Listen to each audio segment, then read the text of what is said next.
దానికి సంబంధించిన డీటెయిల్స్ ఇస్తాను. అది జస్ట్ ఆ పిటిషన్ ఫైల్ చేశారు, అది ఇంటరిమ్, అది not like complete stay. 27th వరకు చేయొద్దన్నారు. మా రిలీజ్ డేట్ ఎలాగో 29th. సో ఆ రోజున మా అడ్వకేట్స్ మాట్లాడతారు.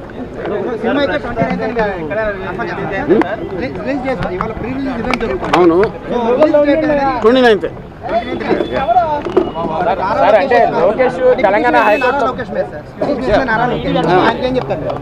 ఆయన చెప్పేది ఏముంది, ఎవరి ప్రయత్నాలు వాళ్ళు చేస్తారు. మన అందరం కూడా ఒక ప్రజాస్వామ్య దేశంలో ఉన్నాం.